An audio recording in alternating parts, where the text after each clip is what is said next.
Nimaga zamonaviy dunyoda spermaning sifati tushib bormoqda?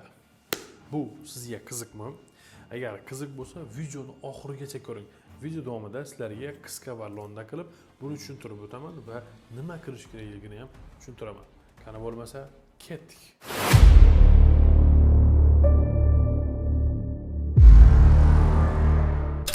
Ko'pchilik o'ylashi mumkin, hayot tarzi yaxshilandi, yeb icharimiz yaxshi, ovqatlanish zo'r, hamma narsa uslovga bor. Nimaga unda spermaning kачествоsi, sifati kamayib ketyapti? Nimaga shunaqa bo'lishi mumkin degan savol tug'ilishi mumkin. Bu savolni ham sizlarga beraman.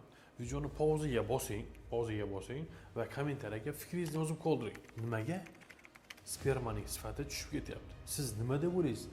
Sizning fikringiz menga juda ham qiziq.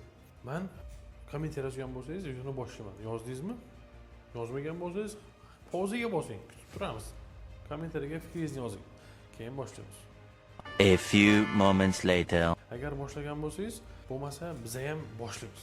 Endi qarang, oxirgi 50 yil ichida erkaklarning spermasining sifati 2 barobarga tushib ketdi. Ha, 2 barobarga tushib ketdi. Bu degani yaxshi emas. Erkaklar nasl qoldirishi qiyin bo'lib boryapti. Buning sabablari nimada? Eng birinchisi kam harakat hayot tarzi. Qayerga qaramang, o'tirib ishlaydigan ish ko'pchilik shuni tanlaydi. O'tirib ishlaydi yoki boshqa. Bu o'tiroq hayot tarzi bizani juda landovur qilib qo'yadi. Organizmimizni landovur qiladi, moyaklarni landovur qiladi. Qanday qilib?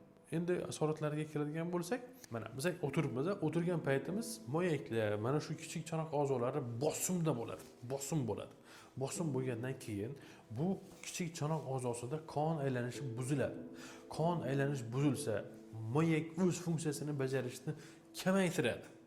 Bu постоянно surunkali ravishda ko'p o'tirib ishlayversangiz, ko'p o'tiraversangiz, nima bo'ladi? Bosim kuchayadi va sizda moyaklar ishdan chiqishni boshlaydi. O'z funksiyasini kamaytiradi. Spermani kam ishlab chiqaradi, testosteronni kam ishlab chiqaradi.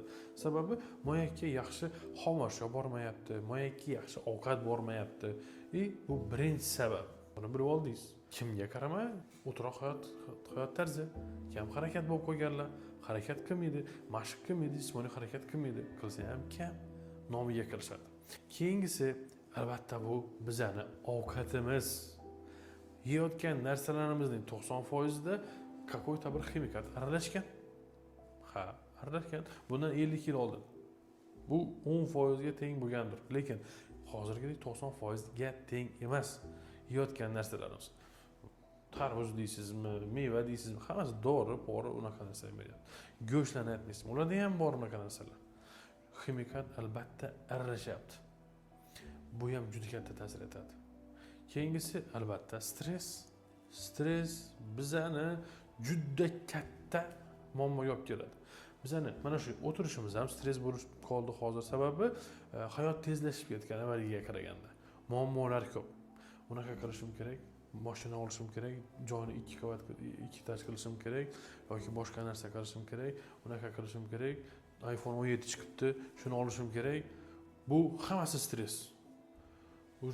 Siz stressga tushdingizmi, kortizol oshib ketadi. Kortizol oshib ketadigan bo'lsa, jinsiy quvvat pasayadi, jinsiy xohish pasayadi, testosteron kamayadi. Testosteron kamaydi degani sperma ham kamayib ketadi. O'zi normada moyaklarda ishlab chiqiladi sperma, to'g'rimi?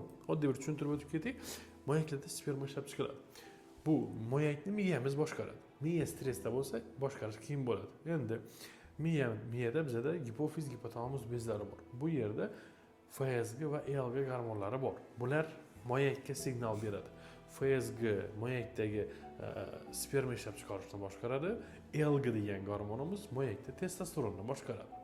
Endi bular Toshkentda turib boshqaradigan gormon desak, buni zavod misolida tushuntiraman. Bu zavodni Toshkentda turib boshqaradigan gormonlarimiz bu FSG, LG. Zavodni o'zida turib boshqaradigan gormon bu testosteron. Zavodni o'zida ishlab chiqiladi, LGning boshqarish natijasida va o'zi testosteronni o'zi spermani boshqaradi. Sperma ishlab chiqarilishida juda katta rol o'ynaydi. Endi normada testosteron ham, sperma ham ishlab chiqarildi. Обратный testosteron bilan nima? Sperma bunga signal yuboradi miyaga. biza normaga keldik, ishlab chiqarib boshladik. Sen signalingni pasaytir deydi. Keyin miya moyakka yuborayotgan signalni kamaytiradi. Normada ishlab turadi. Agar bizada mana shu o'tira hayot tarzi bo'lsa, stress bo'lsa, noto'g'ri ovqatlansak, bular biza testosteronni tushirib yuboramiz, qon aylanish buziladi. Miya moyakka signal beraveradi, moyak obratni signal yubormaydi. Shu bilan oradagi svязь buziladi. Testosteron ham tushib ketadi, sperma ham tushib ketadi va sizda spermaning pasayib ketishi kuzatiladi. Albatta bu ko'pchilik erkaklarda, 99% erkaklarda shu holat hozir boshidan o'tkazyapti shu holatni va sperma tushib boryapti. Hozir 100 million yoki 500 million spermatozoid sanasalar, zo'r, dahshatli ko'rinadi. Lekin bu 50 yil oldin bu norma edi. Hozir bu 2 barobarga kamayib ketgan. Hozir 1 millilitrda 16 million spermatozoid bo'lsa, bu norma hisoblanadi. 16 million spermatozoid bo'lsa, bu norma. Jami 39 million bo'lsa norma. Keyin Krüger bo'yicha sifati hozir 4%. 100 ta spermadan 4 tasi yaxshi bo'lsa, bu norma deb olinadi. 100 ta spermadan, ko'ryapsizmi? Bu juda kam. Lekin hozir bu norma. Avval bundan juda ko'p bo'lgan. Bu juda ko'p bo'lgan, hozir tushib ketgan bu narsa. Albatta hammasi boya aytganimizdek bizani kam harakatli hayot tarzimiz, ovqatlanishimiz, stressimiz, depressiyaga tushishimiz, bular hammasi ta'sirini o'tkazib kelmoqda va keladi ham.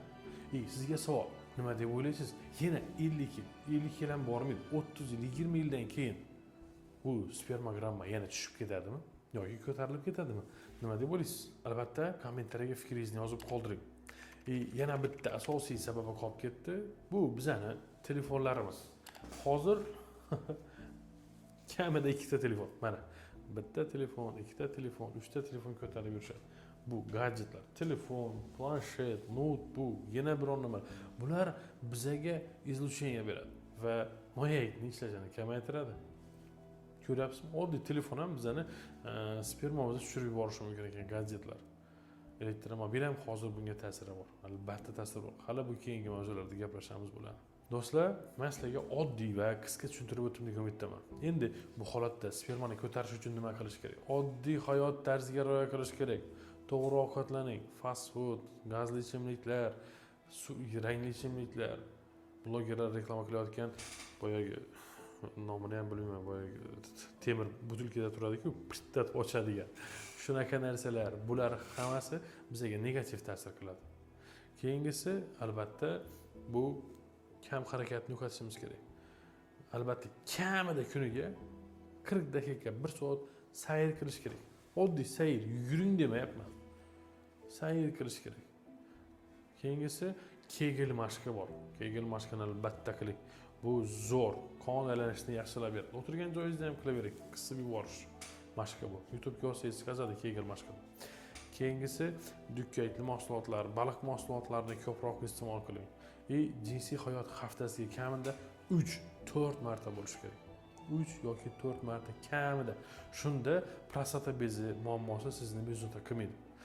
Yana bitta narsani bilib qo'yinglar. Bepushtlikda hamma vaqt ayollarni ayblashadi. Bor senda muammo bor, senda muammo bor. Yo'q, vaholanki erkaklar ham bunga sababchi. Ayollar 40% bo'lsa, erkaklar ham 40% bunga sababchi. 20% birgalikda keladigan muammolar. Shuning uchun, hurmatli erkaklar, faqat ayolingizni tekshiravermasdan, vaqtingizni yo'qotmasdan, o'zingiz ham andrologga borib uchrashing. Bemalol ko'rgimli kelsangiz bo'ladi. Sababi muammo sizda ham bo'lishi mumkin. Faqat ayolingizda emas. Buni sizdan chiqazmang.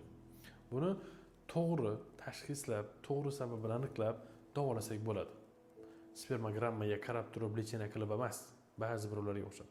Bilib qo'yinglar, yaxshilab quloqingizga quyib olinglar, aziz obunachilar. Men sizlar uchun aytyapman bu narsani. Spermogrammaga qarab turib lechena yozilmaydi, dori yozilmaydi. Tushunib turibsizmi? Bu degani teshik paqirga suv solgandek bir. Tushunyapsizmi? Teshik paqir, uni ko'rib turib, teshikligini bilib turib suv solyapsiz. Suv o'sha beradi menga shuni. O'sholmay sababi paqir teshik, suv chiqib ketadi. Menimcha bugungi mavzuimiz sizlarga foydali bo'ldi va manfaatli bo'ldi degan umiddaman. Agar savollaringiz bo'lsa yoki onlayn konsultatsiya olmoqchi bo'lsanglar, nomerlarni qo'yganmiz. Video davomida 1515 degan nomerimiz bor. Mana shunga telefon qilib yoki Telegramdan yozib onlayn konsultatsiyamizga yozilishingiz mumkin yoki ko'rigimizga kelishingiz mumkin.